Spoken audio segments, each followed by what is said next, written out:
खोकर पीड़ा होती है, आंख भर आती है, उसी थाती को हम लगातार खोते जा रहे हैं। और निकट के पूर्वजों को तो हम याद करते हैं,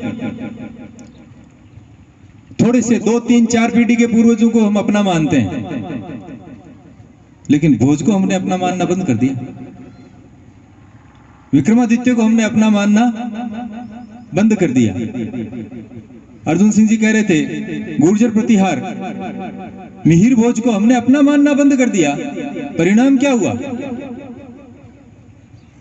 बिना कब्जे की जो संपत्ति होती है वो ज्यादा दिन तक पड़ी नहीं रहती है। उस पर कब्जा करने वाले लोग, जो जिनका कब्जा करने का स्वभाव होता है, वो कब्जा कर लिया करते हैं। और ऐसे ही लोग कब्जा करते जा रहे हैं। और यदि हम नहीं जागे, हमने यदि विक्रमादित्य की जयंती मनाना बंद कर दिया, विक्रमादित्य की स्मृति में कार्यक्रम करना प्रारंभ नहीं किया, हमने भोज की स्मृति में कार्यक्रम करना प्रारंभ नहीं किया, हमने भ्रतरी की स्मृति में कार्यक्रम करना प्रारंभ नहीं किया, हमने सियक प्रमार के स्मृति में कार्यक्रम करना प्रारंभ नहीं किया, हमने वाकपति की स्मृति में कार्यक्रम करना प्रारंभ नहीं किया, तो दूसरे लोग करेंगे। और धीरे धीरे स्थिति यही होगी कि जैसे पन्ना धाय गुर्जरी हो गई, जैसे राणा पूंजा भील हो गए, वैसे इनको भी कोई न कोई अपना बना लेगा। इसलिए हमें जानना आवश्यक है, कहां कहां इतिहास में भ्रांतियां हैं, ये समझना भी आवश्यक है। इतिहास को जिन लोगों ने लिखा, लिखने वाले का एक दृष्टिकोण होता है, वो अपने आसपास का वातावरण देखता है। विचार कीजिए कि औरंगजेब के समय का कोई यदि इतिहासकार इतिहास लिखेगा भारत के लोगों का, भारत के राजाओं का, तो उसका दृष्टिकोण क्या होगा? उसके दिमाग में क्या है कि बाबर यहां शासन करने आया, उसके 4 लड़के हुए, चारों लड़के आपस में लड़े, एक दूसरे को मारा, और जैसे तैसे हुमायूं शासक बना, उसको भी शासक बना नहीं रहने दिया, और उसके भाई कामरान ने शेरशाह से मदद लेकर हुमायूं को बाहर भगा दिया। वापिस हुमायूं आया और जैसे तैसे उसने थोड़े दिन शासन किया और मर गया। उसके बाद अकबर शासक बना 13 वर्ष की उम्र में, और उसका संरक्षक बैरम खां, जिसने उसको पाल पोस कर बड़ा किया, हुमायूं के जाने के बाद उसकी रक्षा करी, उसका संरक्षक रहा, और उसी अकबर ने 2-4 साल बाद ही बैरम खां को कत्ल करके उसकी पत्नी से निकाह कर लिया। फिर वो पढ़ेगा कि अकबर का बेटा जहांगीर अपने पिता से विद्रोह कर शासक बनता है। जहांगीर के बेटा शाहजहां और उसके सभी बेटे आपस में लड़ते हैं, एक दूसरे को मारते हैं, खून खराबा होता है, और शाहजहां जीतता है, खुर्रम जिसका नाम था, और वह बादशाह बनता है। और शाहजहां का बेटा औरंगजेब अपने सगे भाई दारा शिकोह की आंखें फुड़वाता है, अपने पिता को जेल में डालता है, और पीने के लिए उसको पानी तक उपलब्ध नहीं करवाने देता। ऐसे माहौल में रहा हुआ इतिहास का यदि विक्रमादित्य का इतिहास लिखेगा तो क्या लिखेगा? वो यही सोचेगा कि शायद भ्रतरी और विक्रमादित्य में आपस में कोई विवाद हुआ होगा, इसलिए भ्रतरी को हटाकर विक्रमादित्य शासक बना, और इसी तथ्य को वो स्थापित करने का प्रयास करेगा।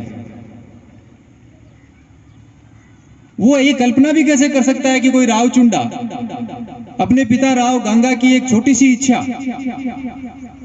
कि मेरे इच्छा ही नहीं, मजाक में गया, हंसाबाई का नारियल मारवाड़ से मेवाड़ जाता है, युवराज है राव चुंडा से विवाह का प्रस्ताव रणमल जी अपनी बहन का दे के भेजते हैं हंसाबाई का।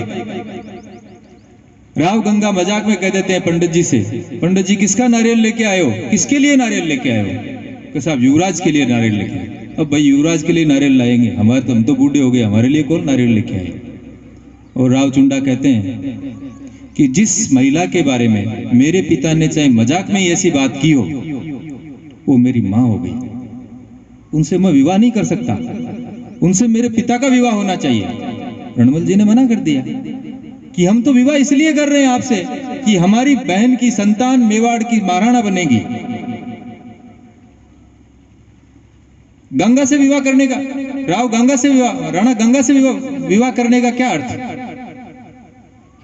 क्योंकि उनसे यदि विवाह करेंगे तो उनकी संतान तो शासक बनने नहीं, शासक तो आप बनोगे।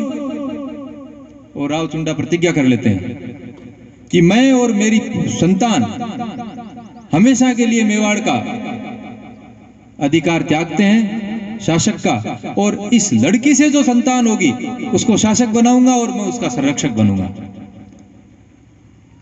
ऐसी बात को कोई मुगल इतिहासकार लिखे, कोई अंग्रेज इतिहासकार लिखे तो उसके समझ से उसके लिए कल्पना की बात है। और इसी तरह से विक्रमादित्य जैसा शासन भी उसके लिए कल्पना की बात है। इसलिए जैसा राजेंद्र सिंह जी कह रहे थे कि हमारे इतिहास को प्रकट नहीं किया गया। क्यों नहीं किया गया प्रकट? क्योंकि उनको वो कहानियां लगती है, वो सोच भी नहीं सकते कि ऐसा भी हो सकता है। लेकिन हम तो ऐसे नहीं है। हमारा तो दायित्व बनता है कि हम हमारे पूर्वजों को का स्मरण करें, उनसे प्रेरणा लें। क्षत्रिय संघ केवल इतिहास को गौरवान्वित होने के लिए पढ़ने की बात नहीं करता, केवल तथ्य जानने के लिए पढ़ने की बात नहीं करता। क्षत्रिय संघ का मानना है कि इतिहास से श्रेष्ठ कोई शिक्षक नहीं हो सकता, और जो कौम अपने इतिहास से शिक्षा लेनी बंद कर देती है वह समाप्त हो जाती है। इसलिए यदि शिक्षा का कोई सबसे बड़ा स्रोत हो सकता है तो हमारा इतिहास हो सकता है। इसलिए क्षत्रिय संघ करता है हमें हमारे इतिहास का लगातार अंतरावलोकन करते रहना चाहिए।